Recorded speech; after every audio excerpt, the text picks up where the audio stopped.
back. Don't tell me you believe that. Are you just gonna take that? Or will you fucking fight back?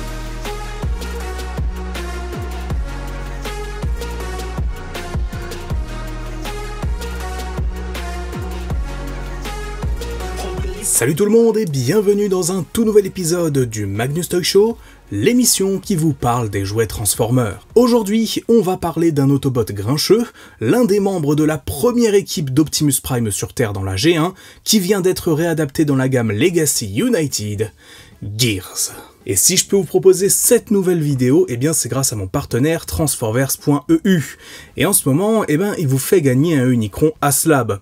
Ouais, carrément. Tout d'abord, Transforvers, c'est le site dédié aux fans de Transformers pour se procurer des figurines, qu'elles soient récentes ou plus anciennes. Vous y trouverez aussi bien des gammes Legacy et Studio Series, que les modèles kits YOLO Park, des Masterpiece, les figurines crossover, comme le tout dernier crossover avec Tortue Ninja, et plus récemment, on peut noter aussi l'arrivée des Blockies, les fameux petits modèles kits qui sont très à la mode dans la commu actuellement. Vous pouvez en plus profiter d'une réduction avec le code promo Gears qui sera valable pendant une semaine et sur l'ensemble du site. Et puisque j'en parlais juste avant, oui, vous pouvez gagner sur le compte Instagram de Transforvers un Unicron Aslab, et vous pouvez même multiplier vos chances par 10 en commandant un article en stock, puis en indiquant votre numéro de commande. Donc n'hésitez pas et foncez tenter votre chance. L'origine du premier jouet de Gears, un peu comme l'origine de tous les Minibots d'ailleurs, fait partie des histoires sur la licence Transformers que j'aime énormément, qui est vraiment sympa, et qui montre que les origines des différents jouets sont extrêmement variées. Vous le savez sans doute, une grande partie des premiers jouets importés par Hasbro aux États-Unis dans ce qui deviendra Transformers viennent des gammes japonaises Diaclone et Microchange. Diaclone consistait en des véhicules de bonne taille, et c'est là qu'on retrouvera Optimus Prime notamment, et Microchange est au contraire la gamme qui visait à adapter des objets de la vraie vie en tant que robots. Dans cette dernière, on trouve aussi bien les futurs Soundwave et Megatron, mais aussi un assortiment de mini-véhicules transformables volontairement petits et mal proportionnés pour être des robots se changeant en jouets, et non en véritable voiture, d'où ces proportions justement assez surprenantes disons.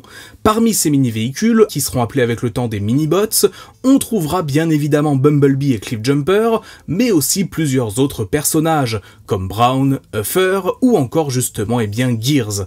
Ces derniers, s'ils ont été commercialisés par Takara en 1983 au Japon, sont en réalité des designs achetés à la gamme des Mysterians, des jouets fabriqués par les Américains de chez Knickerbocker, qui venait de faire faillite. Donc si on résume, Gears, et une partie des Minibots d'ailleurs, c'est des concepts achetés aux États-Unis pour aller au Japon, et qui ont ensuite été rachetés par Hasbro pour aller du Japon aux États-Unis. Ça se tient. Et encore, si on veut aller plus loin, on peut préciser que les Mysterians eux-mêmes étaient une idée que le fabricant Knickerbocker avait eue après avoir découvert le concept de robots transformables au Japon. Bref, on peut difficilement faire plus américano-japonais que ce concept-là. Et particularité supplémentaire de Gears, c'est le seul à ne jamais avoir été commercialisé au Japon, pour une raison inconnue à ce jour. En 1986, Hasbro en fera un repaint, Swerve, et ça tombe bien car c'est la seule version du mold d'origine que je possède.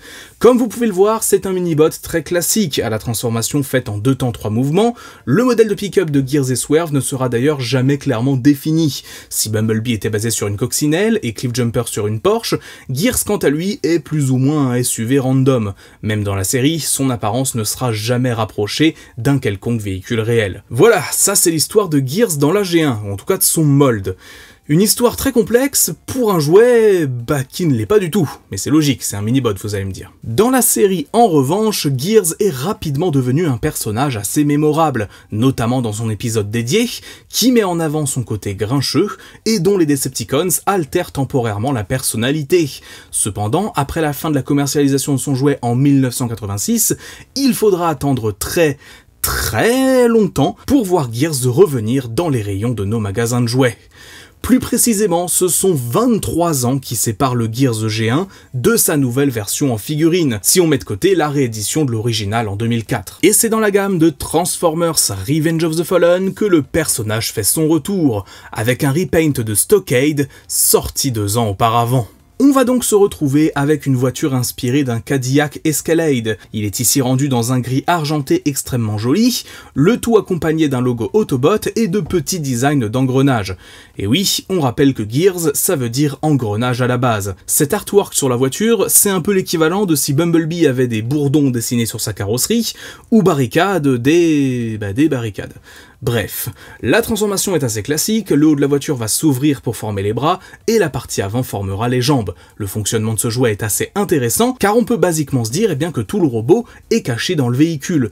Et en effet, les vitres ainsi que la calandre ne se transforment pas vraiment. Pour autant, difficile de qualifier cette figurine de shellformer, car Gears ne porte pas toute sa voiture dans le dos. On n'est pas sur une catastrophe à la Optimus de Edge of Extinction. Et cacher le robot de la sorte, ça permet de lui incorporer des couleurs différentes. Il va ici posséder du bleu et un peu de marron et rouge, lui permettant de se rapprocher un tant soit peu de l'original. Tout comme Stockade, Gears possède un système de bras pouvant s'étendre pour donner des coups, actionné par une coulisse sur le côté, et même s'il n'est pas le plus posable qui soit, il a un minimum de prestance. En tout cas, il passe très bien pour un Gears dans le style des films, limite dans un style plus proche des films Transformers actuels. Après un timide retour dans le format Legends en 2014, 2 mini-figurines Créo et une nouvelle réédition de sa version G1, un tout nouveau Gears dans un format correct, avec un design aussi proche que possible de l'original, vient tout juste de sortir dans la gamme Legacy United. Puisque le jouet G1 et même le cartoon avaient un côté assez vague dans quel type de pick-up était réellement Gears, cette nouvelle figurine choisit de proposer un véhicule un poil plus moderne, même si basiquement, il s'agit d'un SUV américain classique avec du stockage à l'arrière. Je sais que je vais faire partie des seuls à penser ça, mais l'avant de ce 4x4 me rappelle un peu Ironhide du Bayverse. En réalité, c'est surtout les phares qui donnent cette sensation, on dirait une sorte de GMC Top Kick réinterprété et restylisé. En tout cas, peu importe l'inspiration, ce mode alternatif est super compétent, il fait ni plus ni moins que ce que j'attendais de lui, à savoir proposer une modernisation du personnage en figurine qui respecte l'original autant que possible. Le seul vrai bémol à noter, ça va être les roues, et en particulier les roues avant. En effet, au vu de la transformation, elles peuvent se replier vers l'intérieur, et n'étant pas en plus très épaisses, ça donne un aspect un poil loose à l'ensemble, là où on s'attendrait à avoir un véhicule de ce genre équipé de bonnes grosses roues bien solides, là non.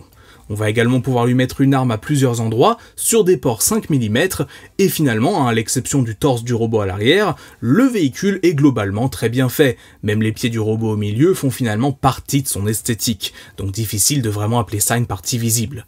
La transformation est simple et efficace, avec donc les jambes formées bien évidemment de l'arrière, les bras qui vont sortir sur les côtés, et tout l'avant du pick-up qui sera le backpack, à l'intérieur duquel on va replier les roues. Une fois cela fait, on obtient donc Gears en mode robot, et là pour le coup, difficile de ne pas féliciter les équipes de Hasbro. Le design du personnage tel que vu dans le cartoon est très dur à adapter fidèlement, et c'était inévitable que ça allait passer par un petit peu de backpack, mais pour le reste c'est franchement réussi, notamment sur le plan des couleurs ultra fidèle. Allez, seul petit chipotage à ce niveau, les mains auraient pu être faits dans un gris un peu plus foncé au lieu de ce gris basique. Côté articulation, c'est le grand classique des Transformers modernes, à savoir du très bon, des pieds pouvant pivoter et une bonne stabilité. Même sa tête qui est ce qu'elle est quoi, bouge très bien, étant faite sur un ball joint.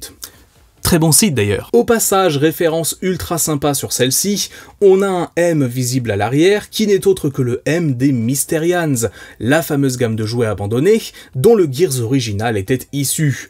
Autre référence cool, son torse s'ouvre, révélant des détails mécaniques vus dans un épisode G1, mais malheureusement ils sont moulés mais pas peints. Vous pouvez corriger cela avec des stickers Toy Axe, disponibles au passage chez Transforverse. Enfin pour son arme, rien de bien fou, c'est un petit blaster classique. En bref, ce Gears Legacy United, on peut le dire, c'est la meilleure figurine du personnage à ce jour. Non pas qu'il y ait une grosse concurrence non plus, faut le noter. Mais voilà, il fait le taf, c'est une bonne petite figurine dans les standards modernes, et mine de rien, faut le noter, c'est une bonne adaptation, et surtout, c'est un perso qui était attendu depuis longtemps dans cette forme, content de voir qu'Hasbro a réussi son job. Voilà pour ce nouvel épisode du Magnus Toy Show, j'espère vraiment qu'il vous aura plu. Ça m'a vraiment fait plaisir de creuser l'histoire de Gears et plus largement des mini-bots de la G1, surtout que bah voilà, c'est un personnage sur lequel j'ai pas encore fait de focus, ça viendra, vous inquiétez pas, mais voilà, c'était l'occasion pour moi un peu de recreuser les origines du perso, que je trouve vraiment intéressante et qui prouve que voilà, Transformers, les jouets d'origine viennent vraiment de partout, c'est le genre d'histoire que j'aime beaucoup raconter. Dites-moi en commentaire ce que vous pensez des figurines dont on a parlé dans cette vidéo, est-ce que vous en possédez certaines d'ailleurs, que ce soit l'original pour les plus vieux peut-être, la version Revenge of the Fallen pour les fans des films, ou même la toute dernière version Legacy United. N'hésitez pas comme toujours à laisser un petit pouce bleu pour soutenir la chaîne, c'est peu mais ça aide beaucoup, merci à tous ceux qui le font. Et sur ce, c'est tout pour moi, c'était Magnus, on se retrouve très vite pour des nouvelles vidéos. Ciao.